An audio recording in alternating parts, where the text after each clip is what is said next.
galera, tudo bem?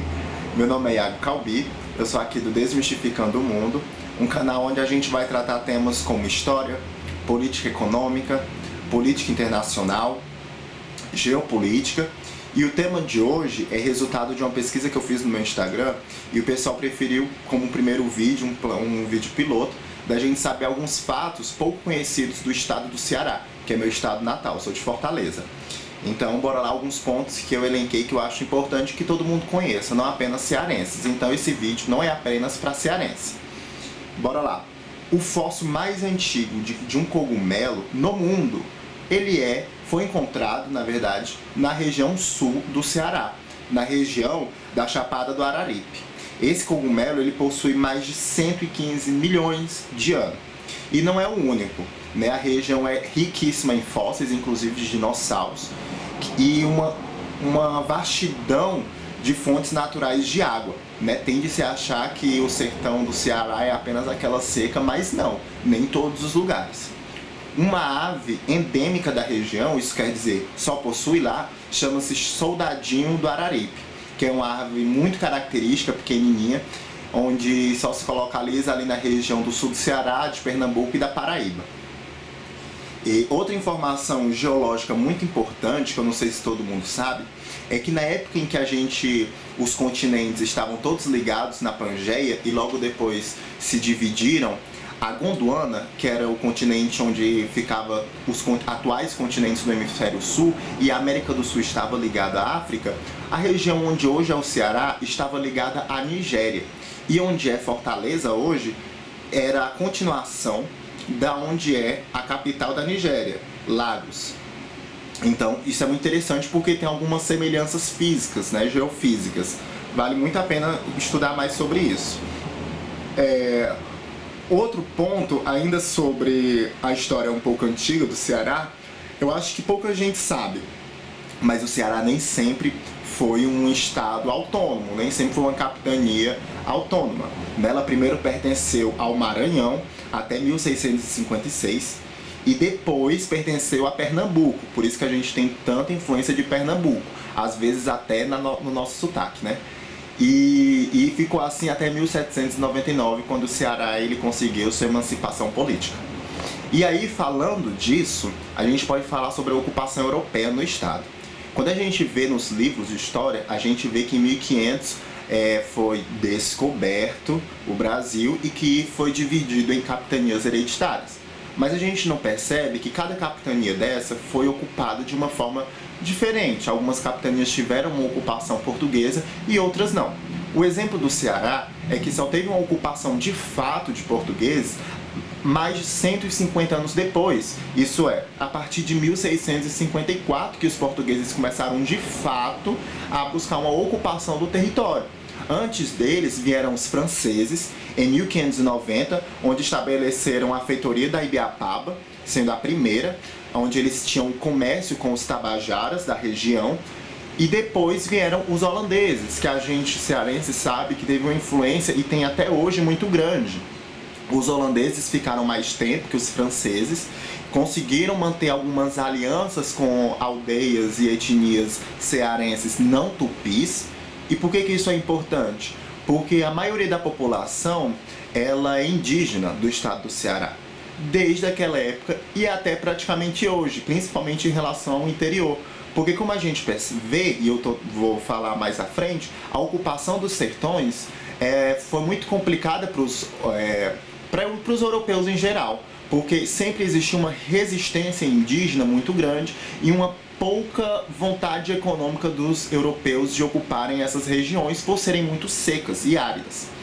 Então, os holandeses ficaram mais tempo e em 1649 chegou um personagem muito importante da nossa história chamado Matthias Beck, que foi o fundador do Forte de Schoonenburg, que hoje é Fortaleza.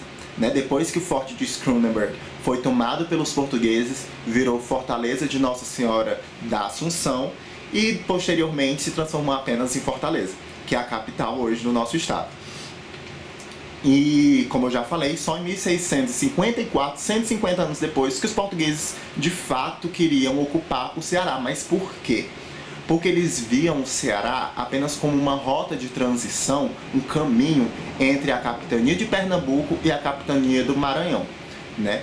E outra coisa importante são as resistências que ocorreram nos sertões, principalmente. Uma das principais e que pouco você encontra nos livros de história, inclusive sobre a história do Ceará, é a Confederação dos Cariri.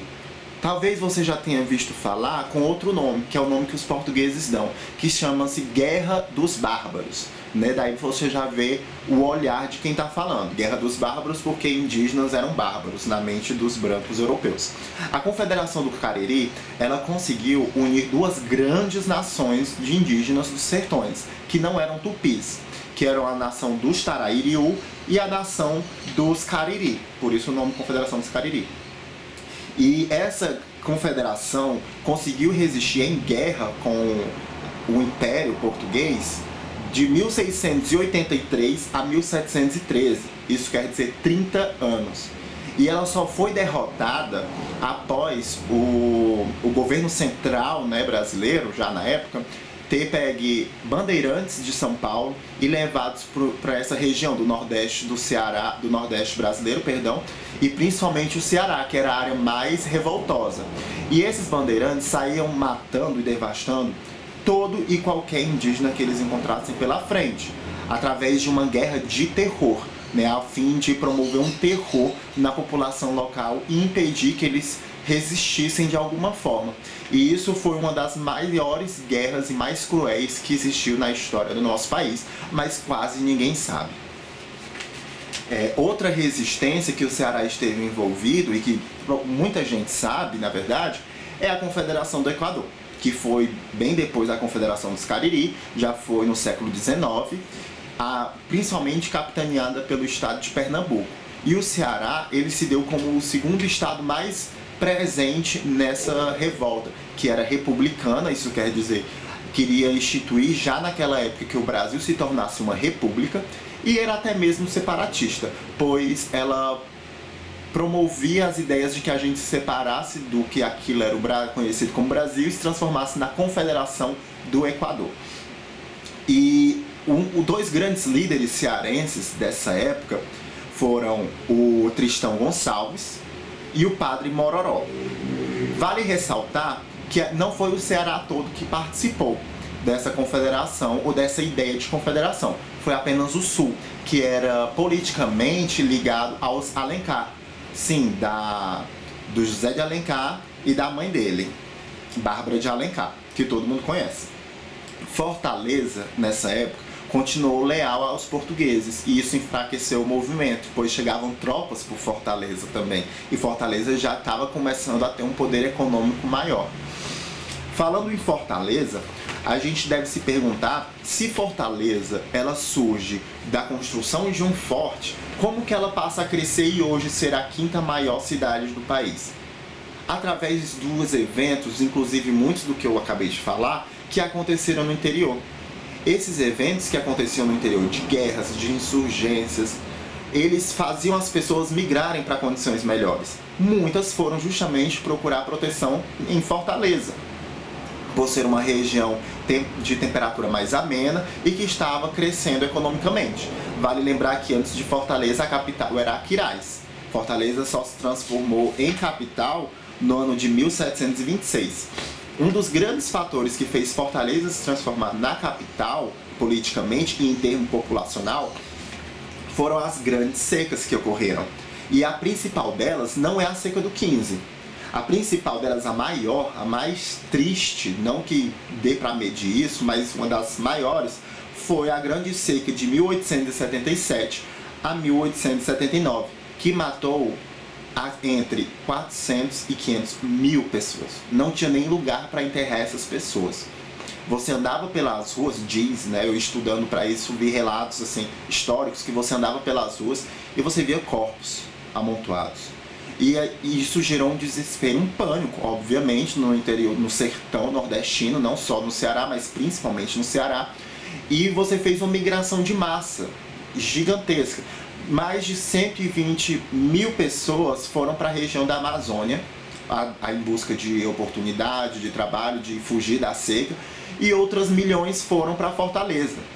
Fortaleza chegou a triplicar de tamanho, né? Você imagina como que uma cidade que não tinha estrutura nenhuma triplicou de tamanho. E aí você vai criando os guetos, as ocupações, etc. E isso é um fato importante, por quê? Porque essa não foi a única seca, né? Depois teve a seca do 15, teve a seca de 1932. E qual foi a saída política que o governo central e o governo do Ceará, principalmente, teve para isso? Foi o isolamento forçado dessas pessoas. Foi a construção de campos de concentração, né? Hoje em dia, já com a internet, a gente já consegue estudar melhor sobre essas coisas. Mas sim, existiram diversos campos de concentração no Ceará para tirar essas pessoas que estavam no caminho à Fortaleza, para que elas ficassem segregadas num lugar, maltrapilhas, e morreram, né? E outra coisa importante é que muito dessas construções não, né? Dessas localidades onde eram colocadas essas pessoas concentradas, são bairros de Fortaleza hoje, são cidades do interior. E isso demonstra como que a desigualdade social do nosso estado e até mesmo de Fortaleza surge, né? Não vem do nada. Como que você tem uma diferença gigantesca entre a orla de Fortaleza e as pessoas que moram nos bairros mais afastados. Na Caucaia, aqui é uma cidade que já foi um aldeamento indígena. Inclusive, se vocês quiserem que eu comente sobre como que se deu as políticas indigenistas ou contra-indigenistas no nosso estado, comenta aqui, que é um tema que eu também tenho muito interesse e pesquiso. Então, pessoal, eu tirei alguns pontos que eu queria falar também, para o vídeo não ficar tão grande. E eu vou deixar várias fontes aqui para vocês pesquisarem. Podem comentar que eu vou responder todos. Me sigam nas redes sociais e o próximo vídeo vai ser sobre o Brexit, as implicações atuais dele. Não vou fazer um levantamento histórico que você vê em qualquer lugar. Vou tentar falar justamente das implicações geopolíticas para o Reino Unido a partir do Brexit. Então, se você gostou, dá um like, compartilha com seus amigos, com quem tem interesse em conhecer melhor o Ceará ou a história do Brasil, né? Porque isso não é só a história de um estado, é a história do nosso povo. E